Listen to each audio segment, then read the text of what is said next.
வணக்கம் மக்களே, welcome back to நேற்று இன்று நாளை. Advance happy Pongal wishes. இன்னைக்கு நம்ம வீடியோல யம்மியான ஒரு ஸ்வீட் பண்ண போறோம். ஆக்சுவலா இதை பண்ணி டேஸ்ட் பண்றதுக்கு முன்னாடி என்ன கேட்டிருந்தீங்கன்னா நானும் உங்களை மாதிரி தான் யோசிச்சுப்பேன், கடலை பருப்புல ஸ்வீட்டானு. ஆனா இந்த மாதிரி செஞ்சு நீங்க டேஸ்ட் பண்ணி பாருங்க, நீங்களே இதுக்கு ஒரு ஃபேன் ஆயிடுவீங்க.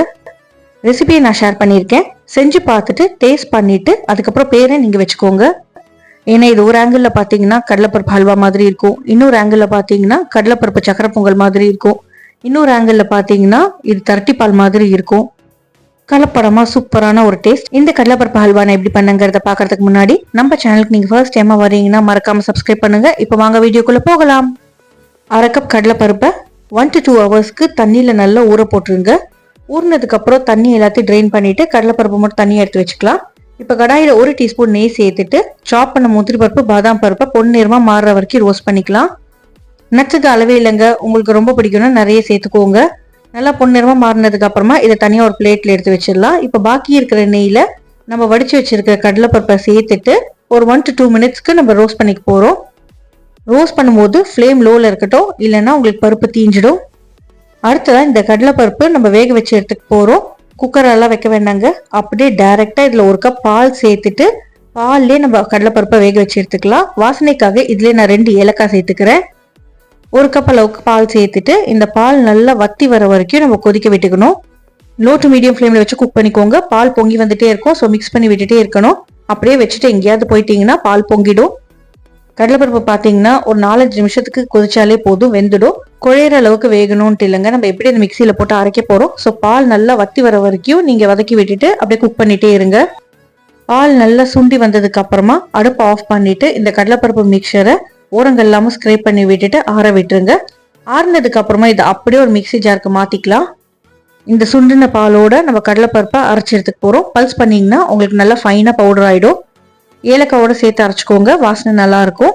நல்லா உதிரி உதிரியா சூப்பரான ஒரு பவுடர் கிடைக்கும். இப்போ அதே கடாயில இன்னொரு டேபிள் ஸ்பூன் நெய் சேர்த்துட்டு நம்ம பொடிச்சு வச்சிருக்க இந்த கடலைப்பருப்பு மிக்சரை அப்படியே கடாய்க்கு மாத்திக்கலாம். நெய்ல இந்த கடலைப்பருப்பு பொடியை நல்லா அப்படியே ரோஸ்ட் பண்ணி விட்டுக்கோங்க. அதுக்கப்புறமா இதுல 1 கப் அளவுக்கு நம்ம பால் சேர்த்துட்டு இந்த மிக்சரை குக் பண்ணி எடுத்துக்க போறோம். பால் வத்தி வந்தது இல்லையா, இதுதாங்க நம்மளுக்கு திரட்டி பாலோட ஃபிளேவர் கொடுக்கும். எப்பவுமே ஸ்வீட் குக் பண்ணும்போது ஃப்ளேமை லோக்கு வச்சுக்கோங்க, அப்பதான் அடி பிடிக்காம இருக்கும். 1 கப் பால் சேர்த்துட்டீங்கன்னா நல்லா லூஸ் ஆயிடும். கலந்து விட்டுருங்க, விழுது மாதிரி வரும். நல்லா திக்கார வரைக்கும் குக் பண்ணிக்கலாம். திக்கானதுக்கு அப்புறமா இதுல நம்ம வெல்லம் சேர்த்துக்கணும். ஏற்கனவே நம்ம வேக வச்ச பருப்புங்கிறதுனால பச்சை வாசனை எதுவுமே இதுல இருக்காது. சாட்டே பண்ணும்போது ஸ்க்ரேப் பண்ணி விட்டுட்டே இருங்க. முன்னாடி பருப்பு வேக வைக்கும் போது 1 கப் பால் சேர்த்தோம், இப்போ மறுபடியும் இன்னொரு கப் பால் சேர்த்துருக்கோம். இப்போ இதுல நம்ம ஸ்வீட்னர் சேர்த்துக்க போறோம். நீங்க சர்க்கரையும் சேர்த்துக்கலாம், வெல்லமும் சேர்த்துக்கலாம். நான் இன்னைக்கு 3/4 கப் அளவுக்கு வெல்லம் சேர்த்திருக்கேன். அரை கப் பருப்புக்கு 3/4 கப் வெல்லம் கரெக்டா இருந்தது. உங்களுக்கு ஸ்வீட் கொஞ்சம் கம்மியா வேணும்னா நீங்க அரை கப் வெல்லம் சேர்த்துக்கோங்க. வெல்லம் நல்லா உருகுற வரைக்கும் லோ ஃப்ளேம்ல வச்சு அப்படியே மிக்ஸ் பண்ணி விட்டுட்டே இருங்க. வெல்லம் உருகினதுக்கு அப்புறமா உங்களுக்கு மறுபடியும் இது கொஞ்சம் அப்படியே லூஸ் மிக்சரா மாறும். திக்கார வரைக்கும் இந்த மாதிரி கை விடாம கிளறிட்டே இருக்கணும்.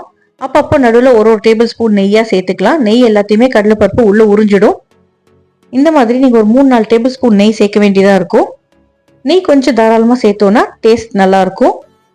பேஸ்ல ஒட்டாம அப்படியே உருண்டு திரண்டு வருங்க, அந்த பதம் வர வரைக்கும் நீங்க கிளறிட்டே இருக்கணும்.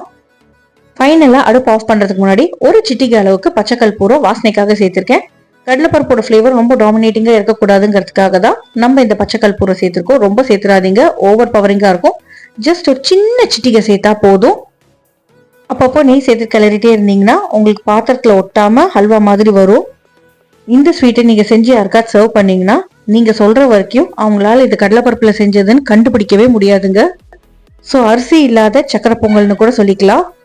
சாப்பிடும்போது நான் ஃபீல் பண்ணது பார்த்தீங்கன்னா சக்கரை பொங்கல், திரட்டிப்பால், அதுக்கப்புறம் ஹல்வா எல்லாம் சேர்ந்த ஒரு டேஸ்ட். எதுவாக இருந்தா என்னங்க, சாப்பிட்றதுக்கு நல்லா இருந்ததா அவ்வளோதாங்க நம்மளுக்கு தேவை. இப்போ அடுப்பு ஆஃப் பண்ணிட்டு நம்ம ரோஸ்ட் பண்ணி வச்சிருக்க அந்த நட்ஸ் எல்லாத்தையும் சேர்த்துட்டு நல்லா கலந்துட்டு வார்மா சர்வ் பண்ணுங்க. சர்வ் பண்ணும்போது கரண்டியில கொஞ்சமா நெய் கிரீஸ் பண்ணிட்டு அதுக்கப்புறமா எடுத்து சர்வ் பண்ணீங்கன்னா அழகா உங்களுக்கு அந்த கரண்டியோட ஷேப்ல சர்வ் பண்றதுக்கு சூப்பரா வரும். நெய் ஸ்வீட்னஸோட அளவு உங்களோட சாய்ஸ் தான், நீங்க உங்களுக்கு ஏற்ற மாதிரி அட்ஜஸ்ட் பண்ணிக்கலாம். கையில பாத்தீங்கன்னா இந்த ஸ்டேஜ்ல எடுக்கும் போது ஒட்டவே ஒட்டாது. ட்ரை பண்ணி பாருங்க, எப்படி வந்ததுங்கிறது எனக்கு மறக்காம கமெண்ட்ஸை சொல்லுங்க. ஃபெஸ்டிவல் டைம்ல நிறைய கடலைப்பருப்பு இருக்கு, என்ன ஸ்வீட் பண்றதுன்னு யோசிச்சுட்டு இருந்தீங்கன்னா இந்த ஸ்வீட்டை ட்ரை பண்ணி பாருங்க. நம்ம சேனலுக்கு நீங்க ஃபர்ஸ்ட் டைமா வரீங்கன்னா லைக் பண்ணுங்க, ஷேர் பண்ணுங்க, சப்ஸ்கிரைப் பண்ணுங்க. இன்னொரு நல்ல வீடியோவோட நல்ல ரெசிபியோட சீக்கிரமே சந்திக்கிறேன். until then take care, bye bye, have a great day. Thanks for watching.